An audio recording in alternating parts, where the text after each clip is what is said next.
be able to, and there we go. And we'll go through Git and GitHub. A lot of questions on Git and GitHub, really a lot of new terms that are going to be thrown at you. And don't be put off by the large new number of a lot of new terminology. I've got some definitions in the slides. There's links to go find more information when you're trying to go through it. And hopefully that will all help. But let's start with what is Git. So Git is a version control system. When you're developing code, you need to be able to keep track of the code base, especially if you're developing with a team. You've got a lot of people with a lot of fingers in the code, and version control systems help you manage those modifications. They keep track of what you've changed, allow you to revert to older versions of the code, allow you to keep deployed versions of the code. So if users have problems with it, you can go back to that deployed version and figure out where the issue was. They're just let you manage your software as you're developing it.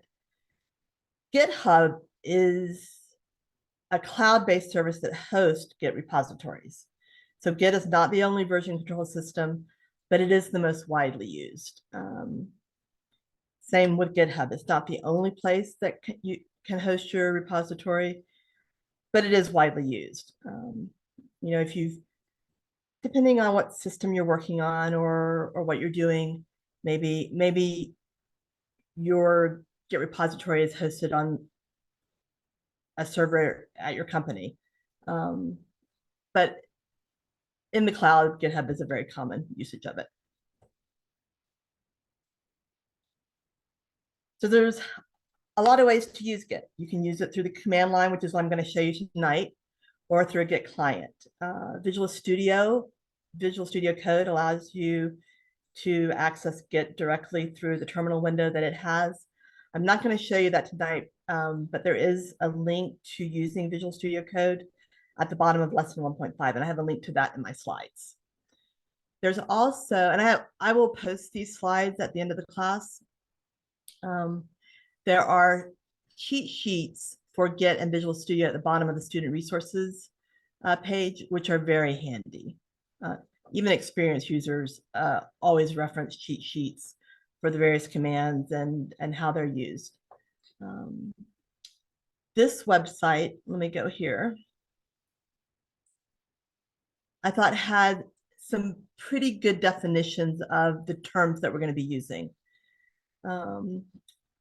These are some of the websites I looked at earlier today had definitions of 100 Git terms. That's really too much at this stage.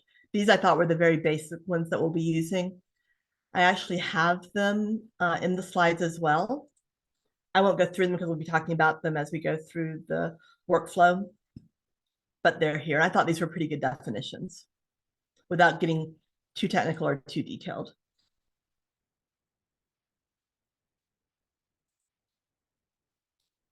The other thing that I wanted to throw out here that you'll hear people talking about is what is an IDE? So I don't know if you guys have used IDEs before or downloaded Visual Studio Code yet, but it stands for Integrated Development Environment. So it's simply a software application that helps programmers develop code easier and more efficiently. It combines a variety of tools into a single application where you can edit your code, debug your code, commit things to your repository, just do a variety of things. Different IDEs provide different tools sometimes, or are good for different environments. Didn't know what my word was. There is a tutorial on using Visual Studio Code, which is an IDE that they recommend here that you can use. You do not have to use it at the bottom of the 1.5 lesson.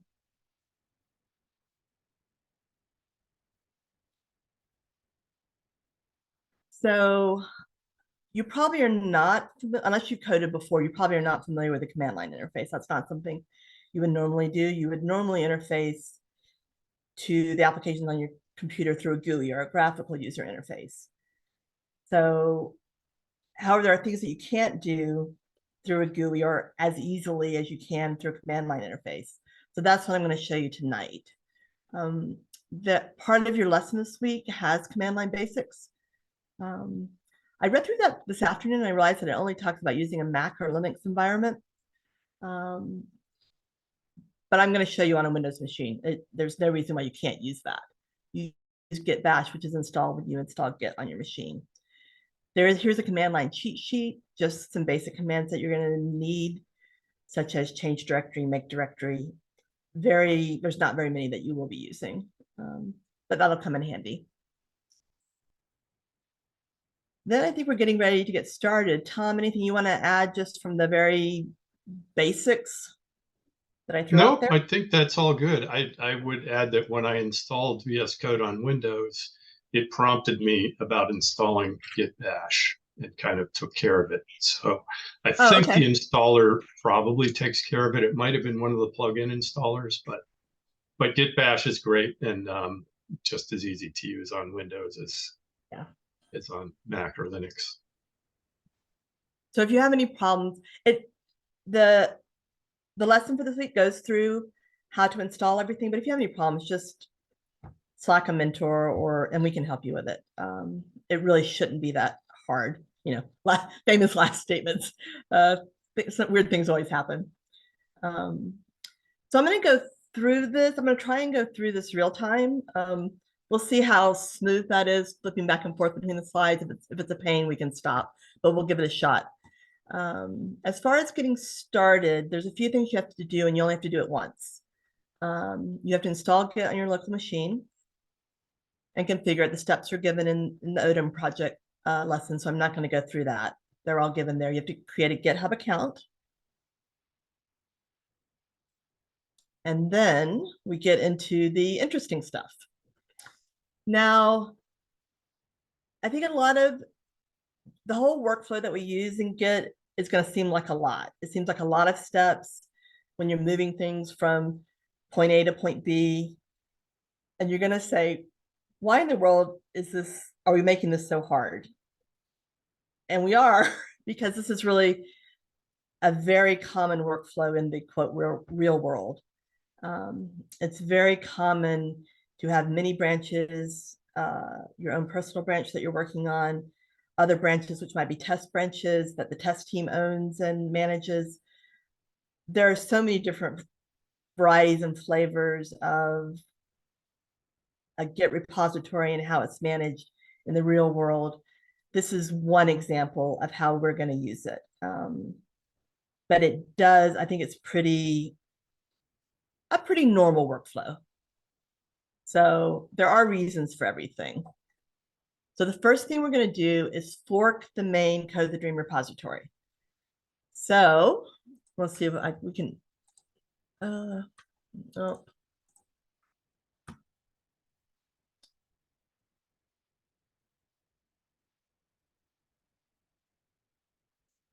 Right, so it may get cumbersome trying to flip back and forth, but we will see. So what we need to do here is, this is the main Code the Dream repository. We're going to fork this, which is simply making a copy of it. So the fork is right here. I'm going to make a copy of this in my own local account.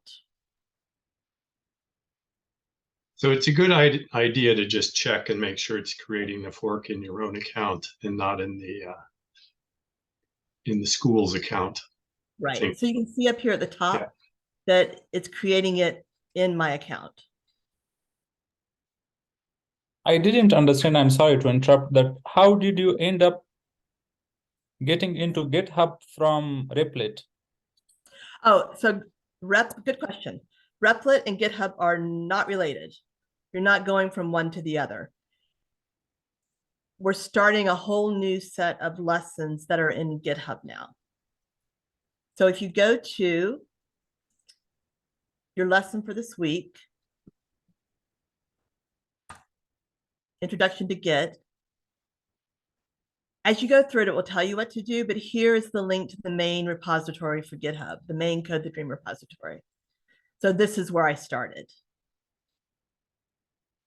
Does that help? Got it. Yes.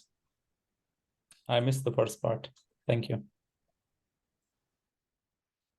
Yeah, feel free to jump in for questions anytime. I'll give you a chance to ask questions later, but if it helps to ask it now, just yell it out. Okay, so I now guess the other thing before that is you're going to create your own account on GitHub. correct. Or doing that. And when you go to GitHub, there's a like most places, there's a place to create an account. So here I am.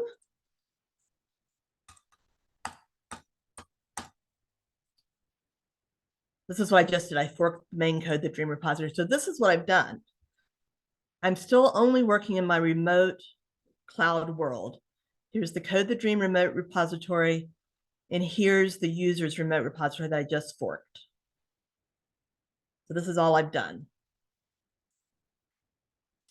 Now the next step is going to be clone the repository to my local machine. So that is making a copy from the remote world into my local world. And we just use the command git clone. Let me show you where you can find the address that you need to use. So here where the local repository that I created on GitHub is, you go to code HTTPS. And this is the address that I'm going to use in my clone command to actually copy it to my local machine. So what I want to do is I want to, PWD will show you what local stands for print working directory. Will show you what directory you are. This is my git bash, your command line window that you're using. So switch to the directory that you want to create your repository in. So Or you might actually create this directory. When you're first doing this, you might create a code the dream directory or something right there. Correct. With the make dir command. So I'm going to put mine in, I have a GitHub. I thought I did.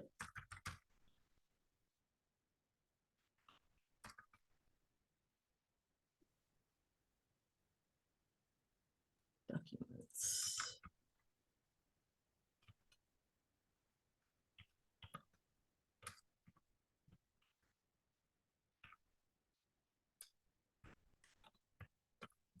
Okay. So this is really just a reflection of my normal file structure over here in Documents, GitHub. And this is where I'm going to clone my repository into. So if you, does that make sense? This line shows what your file structure would show in a normal File Explorer window on Windows. So now I'm going to clone.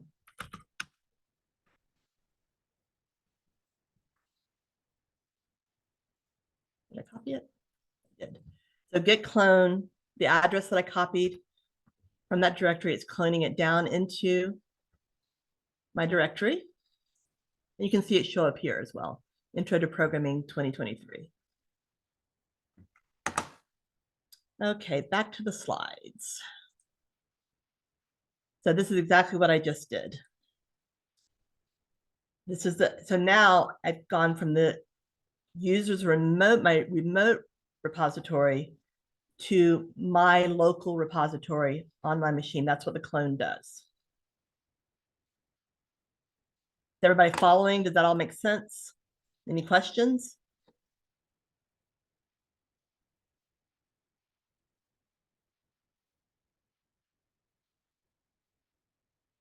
Okay, I'll plow along. Hopefully we're doing okay.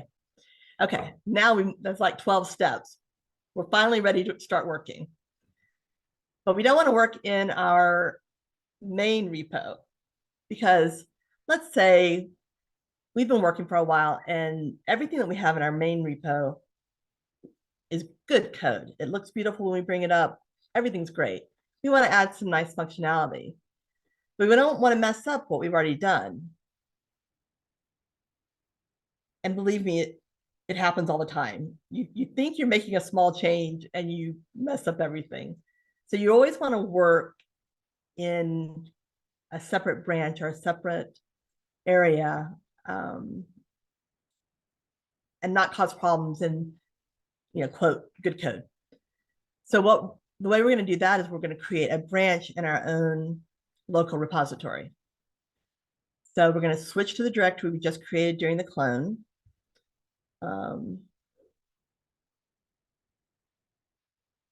we're going to make sure we're in the right place. It's always good to kind of see where you are. And now we're going to create a branch using git checkout. And then check that you are on that branch. So let me go through those steps. Well, here, I'll show you first what we're doing. So this is the branch. We're going from the user's local repo. We're branching into a working directory.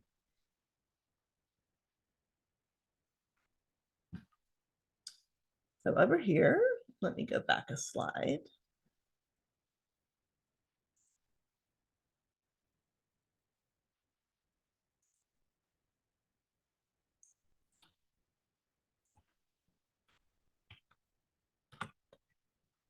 So I'm going to change directory CD into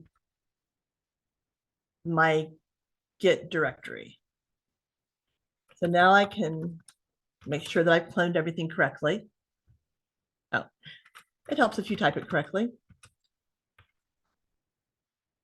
So it's showing where it came from. So this is correct. GitHub, my account, the directory that I forked. Now I'm going to create a branch.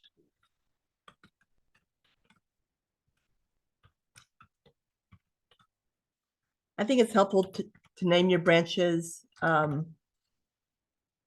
the lesson number. It just makes it easy to keep track of.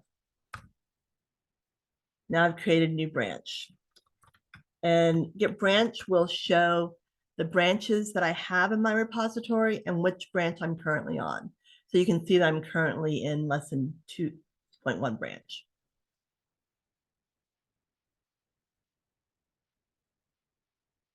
Everybody following? We good still? Really quick, Teresa, could you either increase the size or make your command prompt bigger so folks can read it a little bit better? There's Good. always so much text in those. Thanks. I know. Is there a way to, I don't know if there's a way to make the font bigger. Maybe this will help. I made the window bigger.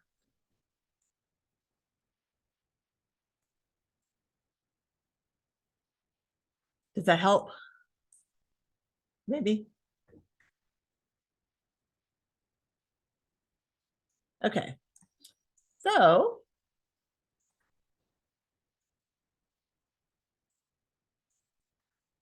all right, this is from going back and forth. So we just branched. So we're getting close. Now we can actually write some code. So now in that directory, we can create a file. I think for your homework, you're going to create an index.html. So I'm going to just create that. There's, depending on what operating system you're using, there's various ways to do it. And if you're working in VS Code, it'll probably overall be a little bit easier. But I'm just showing you how to do this using. It might be nice practice to just open that up in VS Code as a new file. And I don't think I have. Yeah. Sorry. no, I'm just saying for in general for students. Oh yeah. As opposed to using touch. But. On my laptop, because I usually work on my desktop. I should have done that, but I didn't. But you can see here where I've created index.html. This is just Notepad++, which is a extremely basic text editor. I'm going to put my name in it, just like your. So she's showing you which editor not to use right now. Correct. We'll go with that. The editor was not the point of my demo tonight. But for this, it works fine. You're not going to want to use Notepad++. So Tom is completely correct. But it works fine for what I'm showing you. You'll edit through VS Code. And I'm sorry I don't have that loaded on this machine. Okay, so now I have this great code that I just wrote. That was pretty exciting, wasn't it? So now I have to, but it's not attached to anything. So if I go into this window and I say git status, it's going to show that I have a file in this directory, but it's not tracked. It's not in my repo. If you deleted this, it would be gone forever. So how do you get it so that it's in your repo? This is the next step.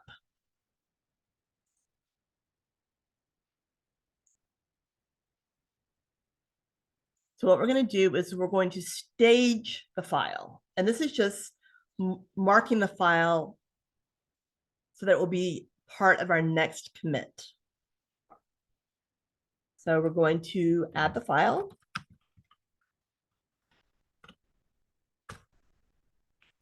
If we do git status again, we see that it is staged, it is ready to be committed.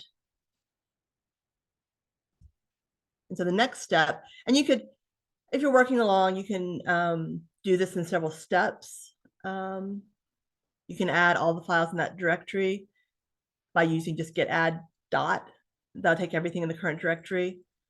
So you can stage files in groups.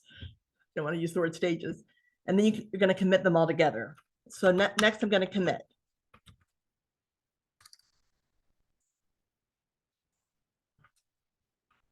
And it's always good practice to put a comment in your commit. I don't know if it requires it for this. A lot of times, if you're working in the quote real world, they'll require a commit comment. But it's really important to put a very informative message with each commit, and your future self will thank you. Your future self. When you're 2 years down the road and you have to go back and look at your code and you'll wonder what you did. Yes. You're going to want to have put a nice message. And no matter how good your message you think you are putting in, it's never enough. But give it a good shot and it will definitely help. So this is my lesson 2.1 commit. I mean, it's helpful to put in things about what type of functionality you added. You'll have the files that you added, but so you don't need to put that in there, but really what functionality or that type of thing. You might have numbers associated with problems or bugs that you're fixing. You always want to put that type of information in files that you're committing. And a lot of places where I worked, a lot of places had it required, and it would parse the string and make sure that you had what we called IRs or PTR numbers. And that's very common. Okay, so I'm committing it, but where did it go?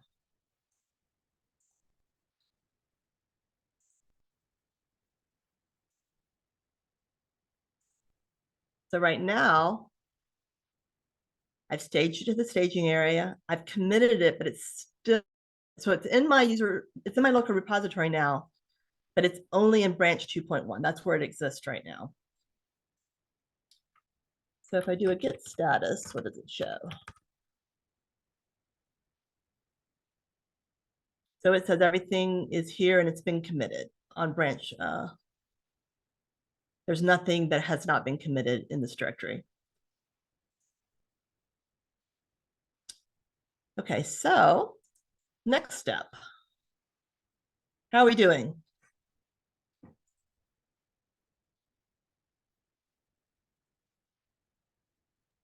Mary Alice, are there any questions that I should go through? You've been typing over there in the chat.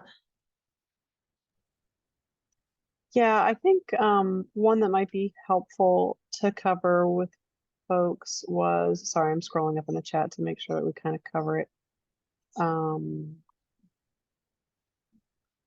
I think it was actually about like VS Code and how that just kind of combines your command line and your file explorer that you were going through to take a look at the files that you created, and the editor that you were using to change the actual content of the individual files. Right. I should have had that on this machine. I could have brought it up. Oh, Apologize that's for that. okay. We'll record Saturday too. Tom, were you going to show VS Code on Saturday? Yeah, I'll have it. Or I'll have it tomorrow night? available to share. Yeah. Okay, perfect. Yeah, so any of the recordings we post, especially if you're intending to do this week's lesson in VS Code, then take a look at the other recordings that we do too, so that way you can kind of get a visual on that VS Code workflow. But basically, it just takes the windows that Teresa's already been using, and it just kind of puts them in this nice little structure where you've got all your files listed on the left. You have a space for your code editor where you're actually like changing the content of your files up above, and then your terminal's kind of in that bottom right area. Although I will say I often have a separate command line anyway, even with VS Code. That's you can do it either way. Yeah. You get familiar with the commands, and a lot of times it's just quicker. Michelle, what do you mean? What is your question? Can you review from the beginning of getting on the terminal?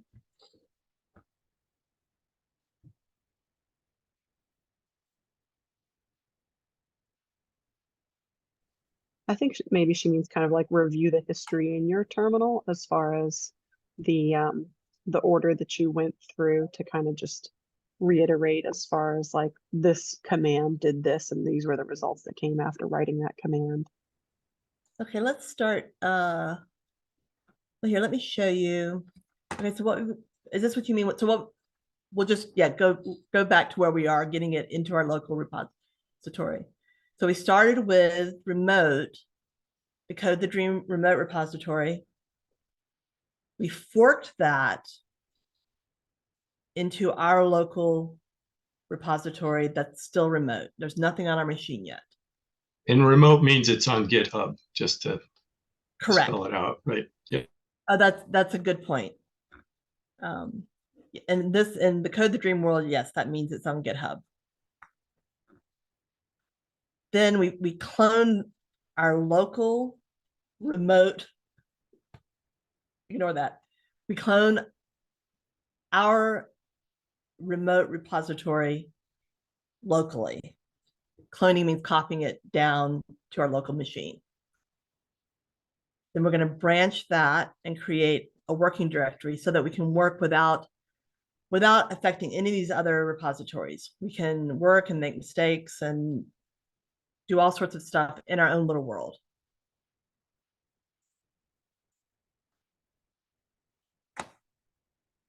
So in this working directory, we've created a file and everything, or mini files. We've created our code. Yes, Mary Alice says that you can think of cloning as downloading a file from a web page. Exactly. So we're downloading the whole repository. We're making a copy of it locally. So in our branch 2.1 working directory, we've created one or more files. We're happy with them. We want to commit them to our repository. We stage it by adding it, and then we commit it to our repository. And at this point, the code that we wrote is only in our branch 2.1. It's not in our local main. It's not in the remote. It's not on GitHub at all yet. Does that help, Michelle? Is that what you meant?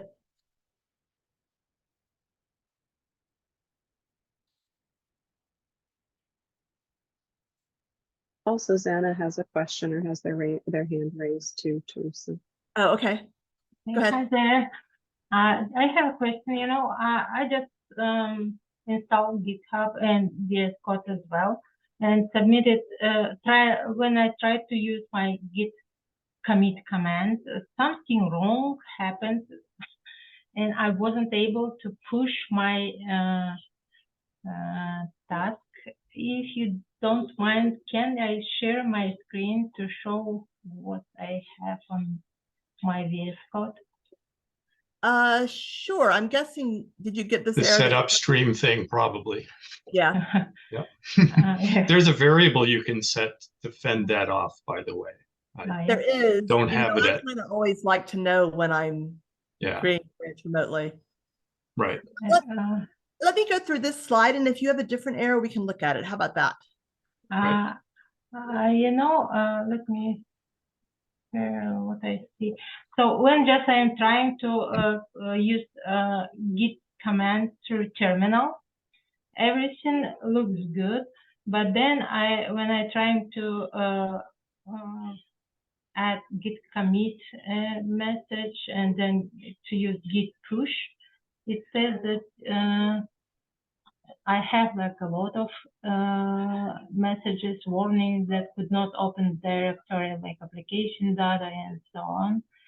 And finally, there is some message that there is nothing to commit, but my index.html file is over there.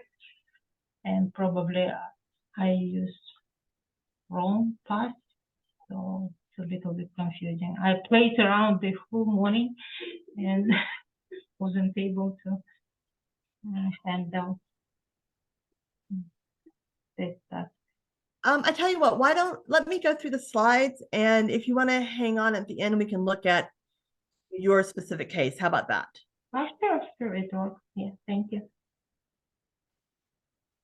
Because one thing that we were just talking about, so now we're getting ready to push the changes from our local branch to the remote repository. And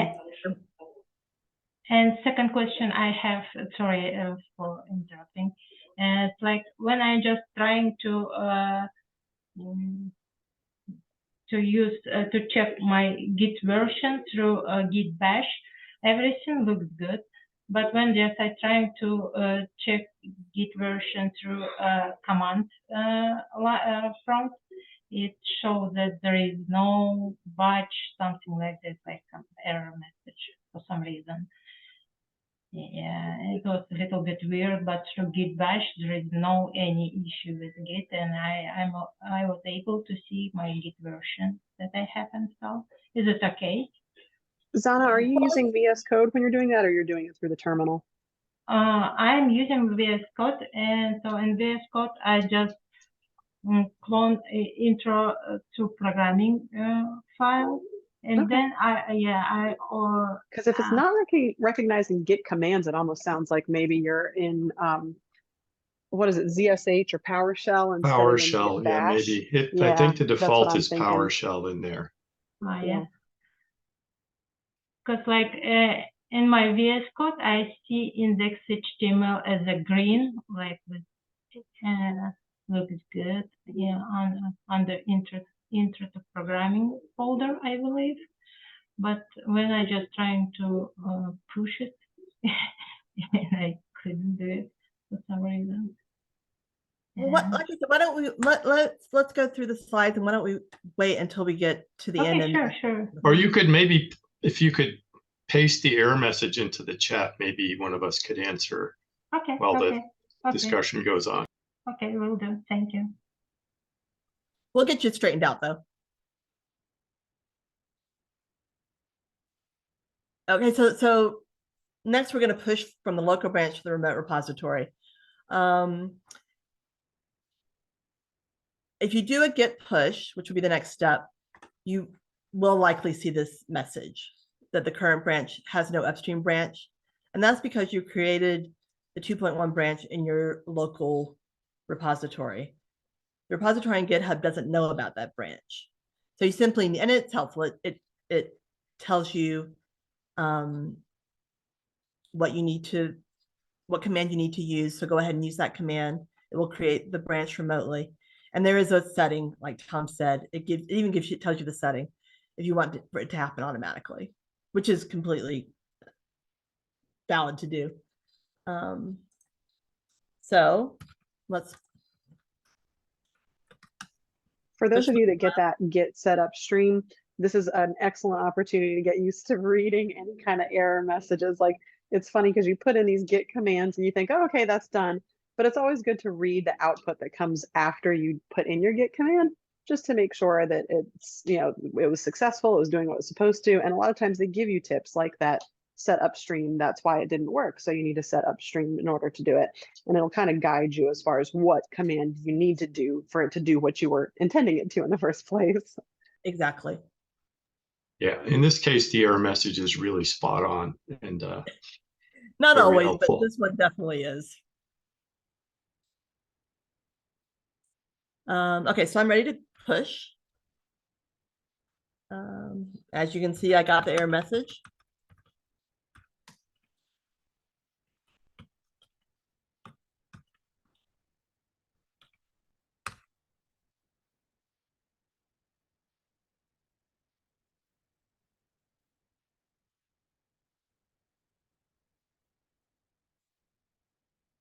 For some reason, I'm not signed in, so it doesn't really matter at this point.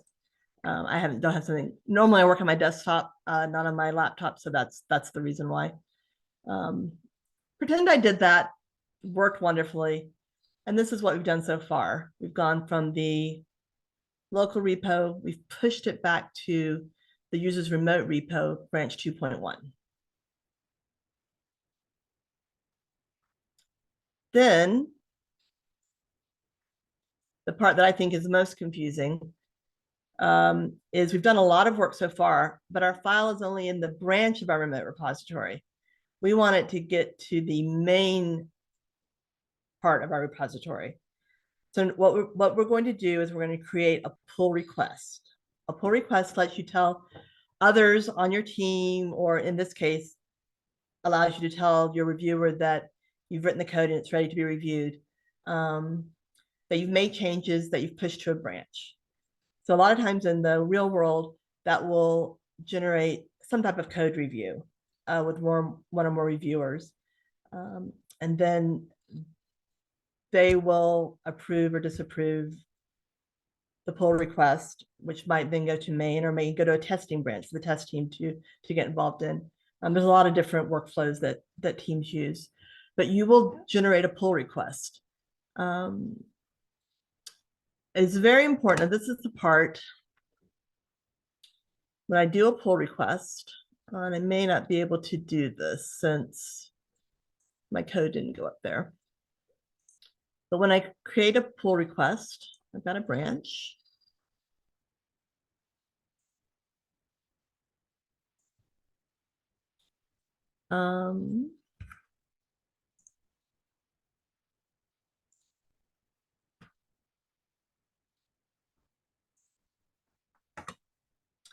It defaults to the Code the Dream main repository, which you do not want to do. And nothing terrible will happen. It'll just create a pull request that is in the right spot. You want to make sure that this base repository is your main. And this is really important. And if you accidentally do it to the main Code the Dream request, nothing terrible will happen. We'll just let you know that you did it and have you create a different one that is based on your main, because you want to push it. You're asking the repository to pull into your main, not into the Code the Dream main. I don't know if that hopefully makes sense.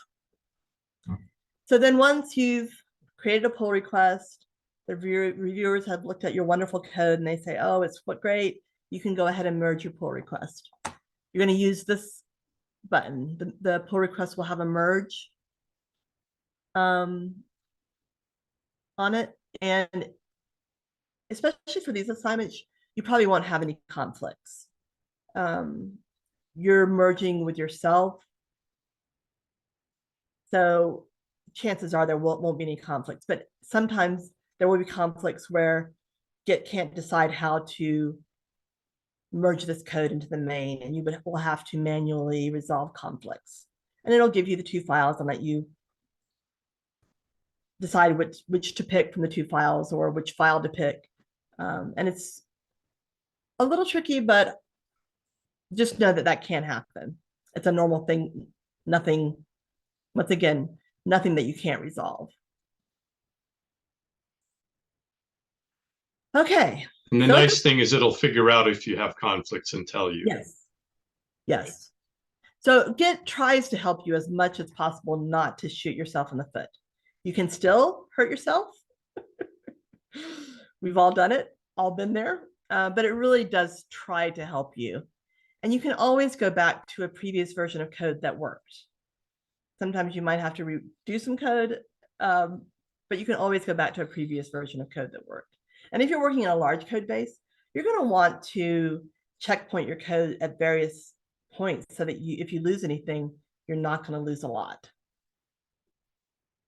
But one nice thing is that there's a lot of redundancy in this system, right? There's a whole copy of the whole repository down in the laptop. So, if, GitHub fell into the ocean tomorrow, you'd still have your code in your laptop. Absolutely. And yeah. if you were working on a larger system, they're going to do daily backups, and there's always code places. So this is where we are so far. We have pushed our code up to our local branch. We have merged it into our main branch. But look at this poor little guy. He doesn't have, your local main does not have the files that you've worked on and pushed to GitHub. So we've got one more step. We switch back to main.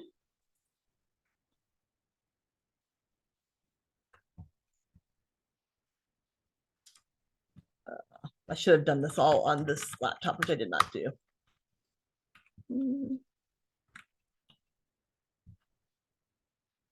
Let me see if I can make it work.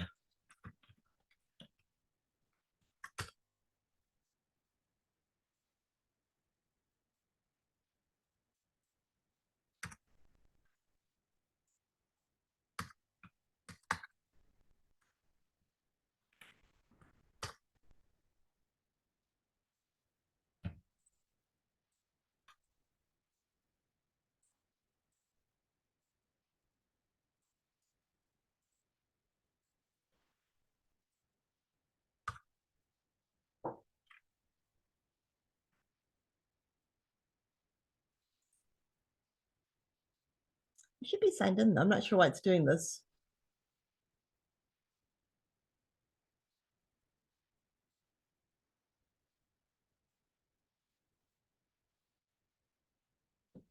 Okay, it pushed. So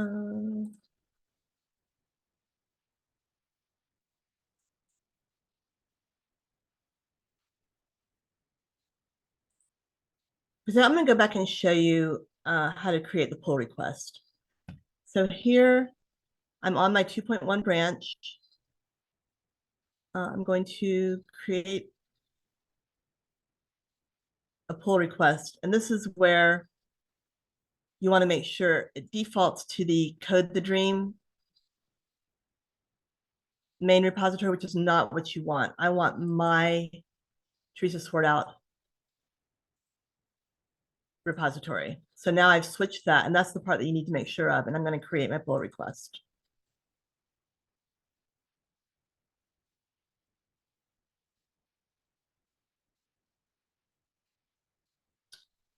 Okay, so now they've reviewed my code. The name that I put in my file was just wonderful. I'm merging my pull request. Confirming the merge. Everything is great. I'm all merged. So now it exists everywhere except in my main. So if I look, I'm going to do git branch.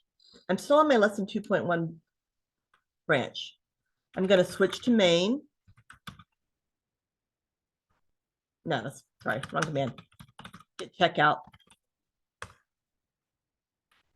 I do a git branch again. It shows that I'm on my main branch, but if you look in my directory, there's no index.html file. That doesn't exist in that main branch right now. So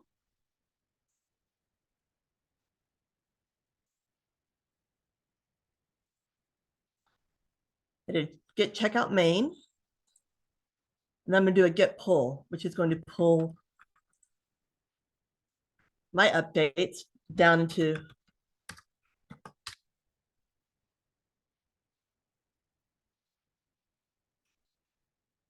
my main branch. Now, if you look at it, it exists there.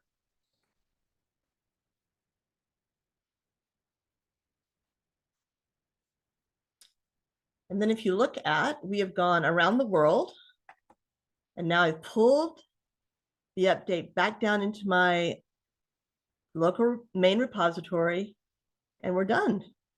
We're ready to do our next update. So then I would branch again from main to do my next lesson or my next feature or bug update or whatever it was.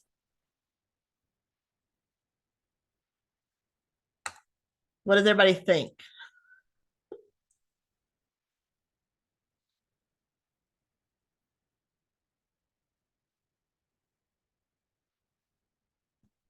Everybody's very quiet.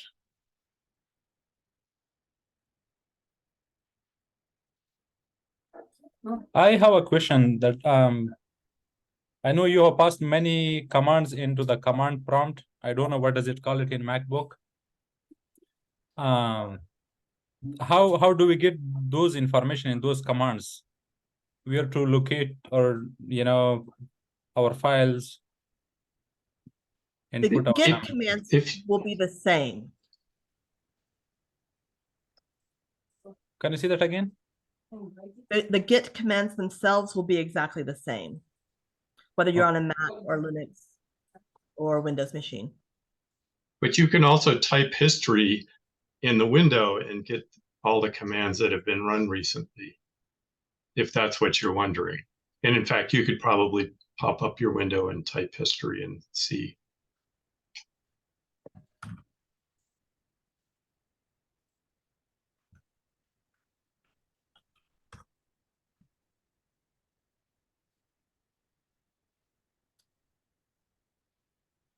Does that help? Yes.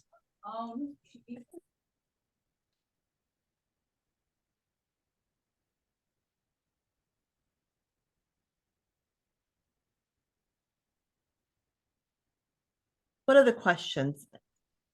And then we'll go to Zana's, we'll let her share her screen and we can look at it. Any other like high level questions? Did I make it better or worse? I'm hoping Well, maybe. thank you so much. You definitely made it better. As for me, I just need to try it by myself to repeat all the steps before I actually will understand what's going on. Most things will make more sense when you do it yourself and look at where your file is. I've got a lot of questions in the past about not understanding where the file was, either locally or on GitHub, in which branch, and where. And in fact, when I was going through it this afternoon, I even confused myself. So it's easy to do. But I think once you go, the steps are pretty well written out in the lesson. Hopefully it will make sense. Tom, what did you want to add? I just wanted to say, I think the pictures really kind of help a lot in terms of making it clear what's on your local machine, what's in GitHub, and what's going where with the arrows and all that. So, and it's really good to understand where everything is. And once you guys give it a shot, if you have questions, obviously just ask. You can either set up a one-on-one with a mentor or Slack us if it's relatively easy and we can just answer over Slack. I mean, I'm happy to answer questions over Slack.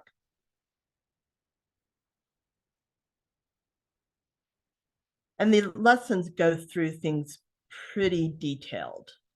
And they start easy. Or I won't say easy. They're relatively small to start with. So you're doing things like just putting your name into a file. Watch the Visual Studio Code tutorial that's out there. And the Git commands will be the same.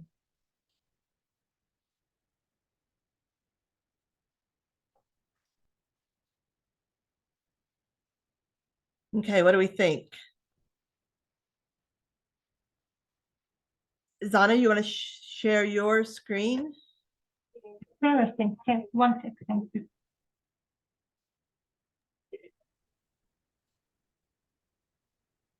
Let's see, do I need to allow her to share?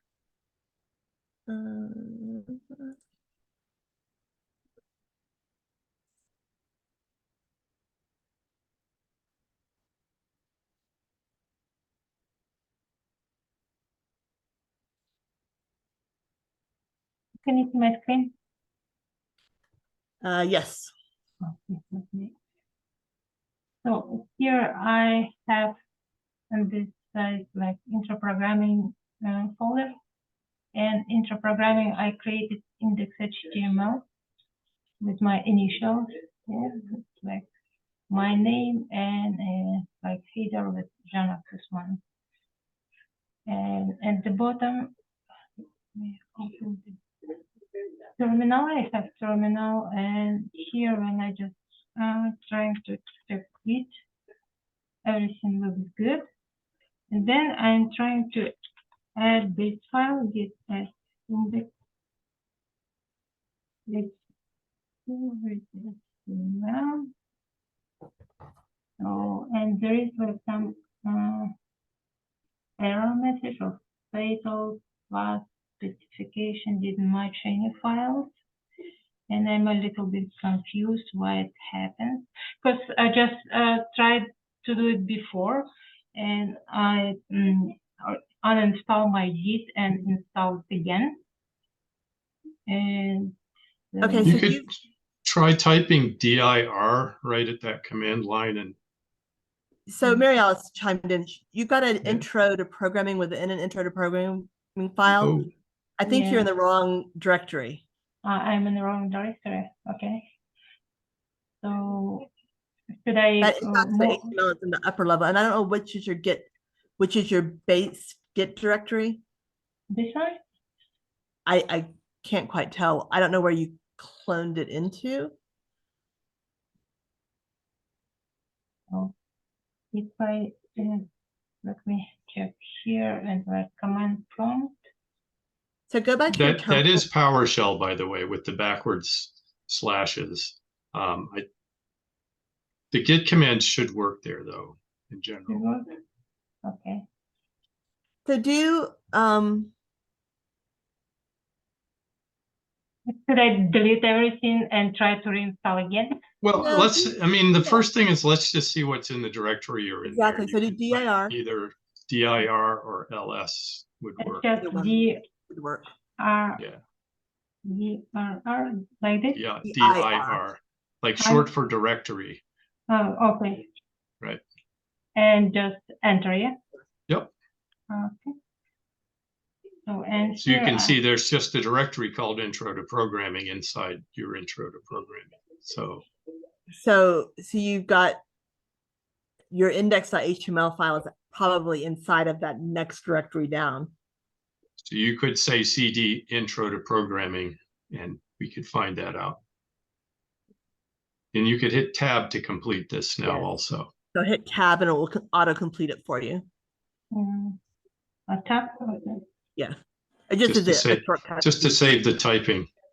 It's Well, no, let it type a little bit of it so it knows, and then It will complete it based on the first few Finish it letters for that you. you typed in.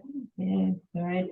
And so So do cd the space okay. int and then tab. and then tab. And So tab. this is what's good to look at, to go through this with everybody else, because if you don't No, have that this, was. I think that was return. yeah, you have to do intro and then tab, and it will auto-complete the directory for you.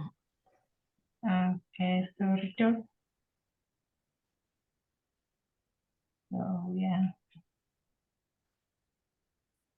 Oh my goodness, what? So should I retype cd intro to programming to see the directory? So do what you did before, do cd space Mhm.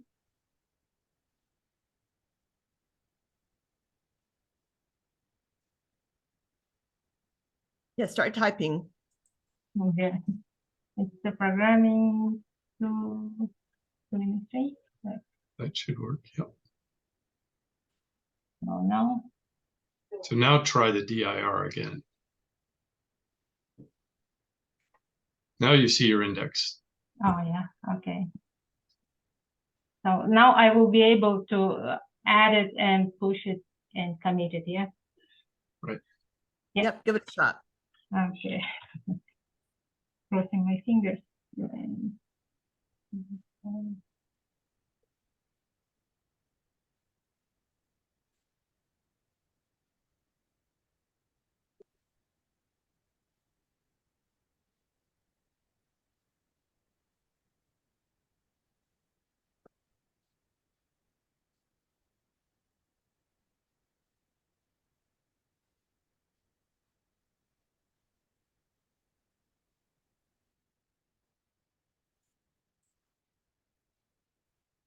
You hit enter?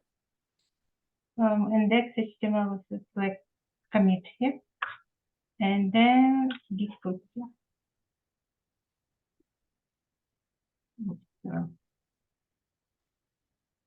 Okay. and Looks we can check status.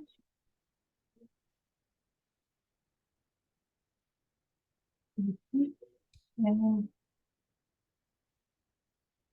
so, and I won't be able to check status yet from here. What do you think?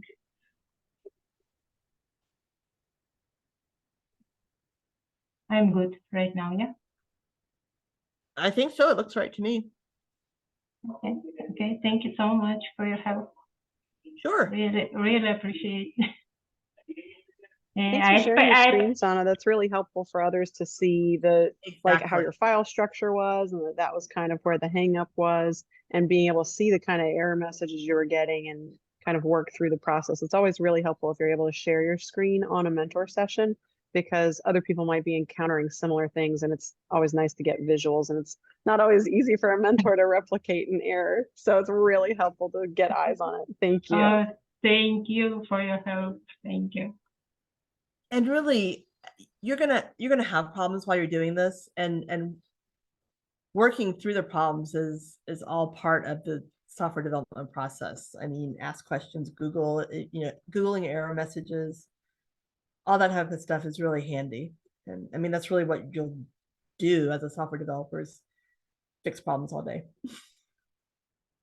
So yeah, I Google a lot, I just found some YouTube videos.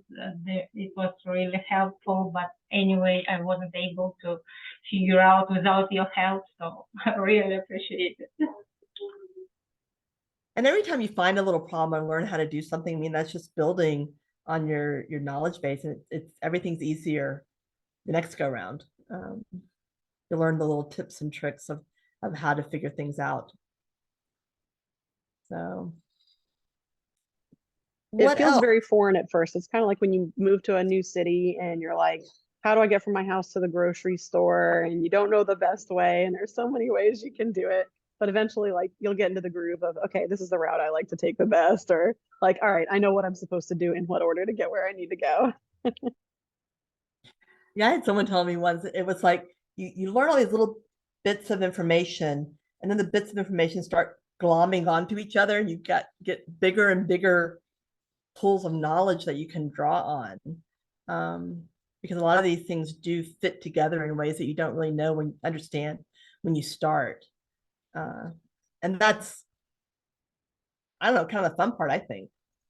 Seeing how things start fitting together, the puzzle pieces start fitting together. So what else? I have again, when there is a new information, there is confusion with it. Now she was working with VS Code, and I have that installed on my system. So if we have VS Code, there is no need to work in command prompt. Am I right? I mean, you don't have to, but there will be a terminal in VS Code that you can use. So yeah, there are ways you can do the Git commands over with the Git icon on the left side, and it allows you to, there's a little plus you can do to add and a commit and all of that.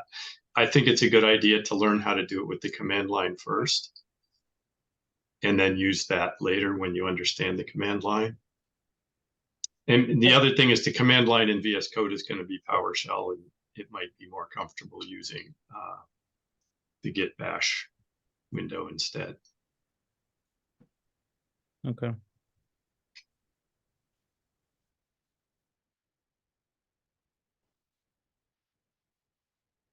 If anyone wants visual on how to open a terminal in VS Code and how to know what type of terminal you're opening, whether it's that PowerShell or Git bash, I can screen share and show that now if anybody needs or wants that.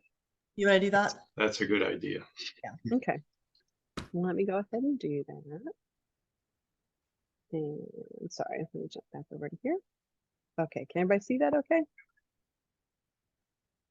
Yes. All right. So here I'm in VS Code right now, and it'll just say, if you're on a Mac, it'll say code. If you're on a Windows, it'll, just be your VS Code program that you're in. And I'd already cloned the Intro to Programming 2023. I made my index file, put in my name, but there's no terminal here.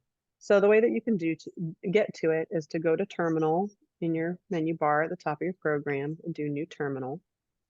And when it first opens up, sorry, let me get that out of the way. Sorry, I had set mine up to do default bash actually. Interactive shell is the SH.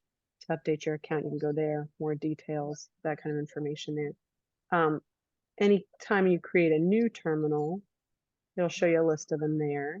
And then you can select what type you want to do too. So if you're working on Mac, then ZSH, PowerShell, Windows, kind of thing, it was probably going to be your default for what first opens up. So this little plus at the top of your terminal section here, you'd use the drop down arrow and then you would select bash to be able to switch it to bash, and then you can just trash the other one. And that way you can do your git commands here in the terminal in bash. Has a lot of useful tools in VS Code as far as like being able to notice problems in your code, test output, have a debug console, things that you can always get into in your mentor sessions as you kind of learn and build on. But your terminal section's down here, your code editor section's up top, and then you've got your file structure to the side, like we saw when Sana had shared too. Does that help? Does that show everything that's needed? Thank you. Yes. Okay, perfect.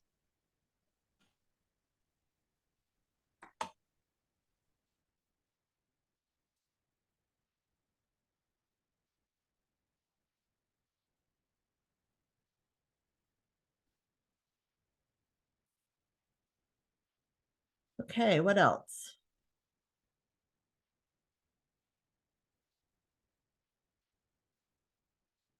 You want to get to the terminal, but not in VS Code? You can just in the, here I can share mine. Michelle, yeah, if you're on Windows, yeah, Teresa, you can go ahead and share. If you're on Windows, then you can go to, your start menu and do a search for command prompt, and that'll pull, or CMD, and that'll pull up your command prompt. In Mac, I'm actually still fairly new to Well, if you being a want to Mac use user Git But bash, if you use git bash, there should be a launcher on your desktop, and you can also add it to your dock. yeah, you can open Git bash just like any other app, like you would open any other app.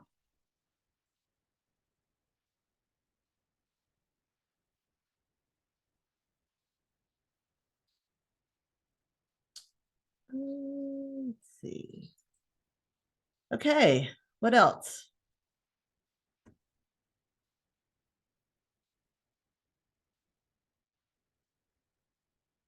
I lost the chat window. Here we go. I didn't know if there was anything else.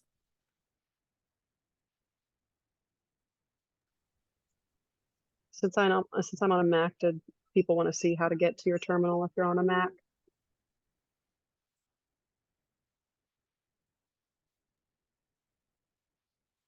Sure. It can't hurt.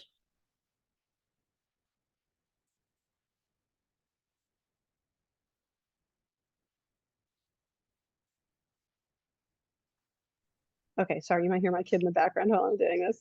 So the easiest thing that I did when I just pulled up my launch pad and searched for terminal, because I always have a hard time finding my way. And of course, now that I've got this widget in the way, it's gonna give me a hard time.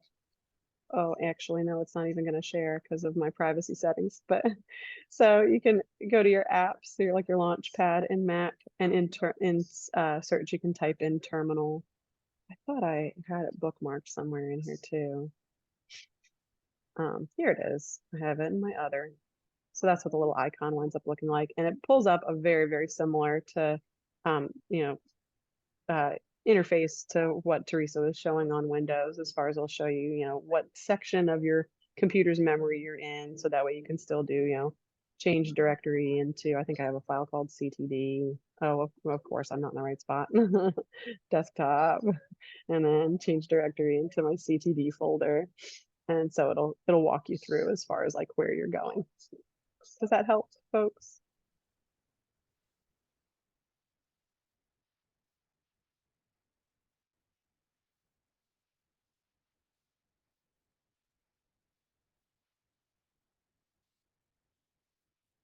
Okay, hopefully. And next time I will make sure that I have VS Code ready to run. Because that's pretty straightforward, just showing you the little part. And I had not done that. I thought the terminal was great, Teresa. You don't want to cheat yourself out of learning the ins and outs of things I because think you might it not is- always have a VS Code leg to stand on in I some think it's machines really that your important company gives you. to know what, well, I was telling, well, I won't tell you that story. But anyway, it is really handy to understand how things work down at the lower level. Because really it just helps inform everything else that you're doing. So, I mean, I don't know, Tom, when Tom and I started, I one of my first classes was assembly language. I assume you probably did the same, Tom? Yeah, no, I mean, we were thrilled when we got to have a terminal So exactly. instead of punch cards. Okay, I wasn't gonna admit that I did punch cards, but I did punch cards too. But it's really understanding down at an assembly level language is really good information to inform everything else that you're doing. Understanding how things work at that level. It's the same things. Understanding how things work at a low level only helps you. There's a book called In the Beginning Was the Command Line by Neil Stevenson, and it talks about how fundamentally everything comes down to these commands. The command line, all it is the first thing is a program to run, and everything else is arguments to it. And so it's kind of really down to the bones. And for your own self-confidence, don't assume that you've done something wrong or broken something if something's not working. I can't tell you how long I was banging my head against the wall until when I first started using VS Code, until I realized, oh, I am not in the right terminal. I have to change it to bash. That's why it wasn't recognizing any Git commands. And I was having just the hardest time working on my Windows machine. I was like, it's supposed to work. I followed all the instructions. What am I doing wrong? Sometimes it's some little setting off in a corner that maybe defaulted a different way on your machine than it does on most other people's.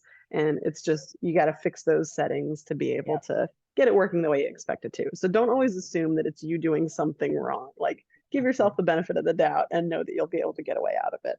And we can help. And you can learn, and you'll kind of learn this stuff by experimenting. And there really are not much you can break at this point. Right. We haven't told you about the commands for removing the whole file directory tree. So, I mean, really this afternoon when I was running through my slides, I even got myself confused about where my file was. And I was like, so, I mean, I've done it a good bit and I still was getting myself confused. So don't feel bad at all. It's a confusing workflow because it's not intuitive. It doesn't feel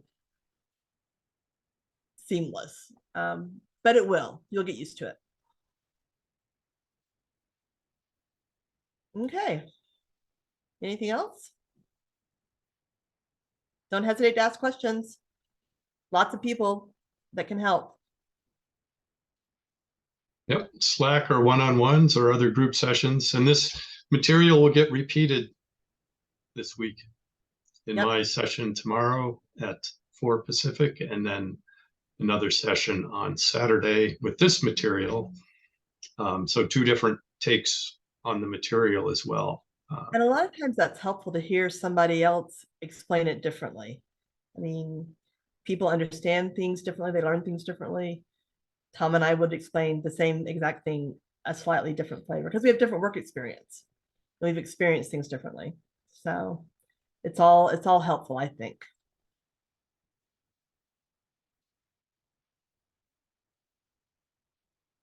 Okay, last chance. And then I think Mary Alice can stop the recording.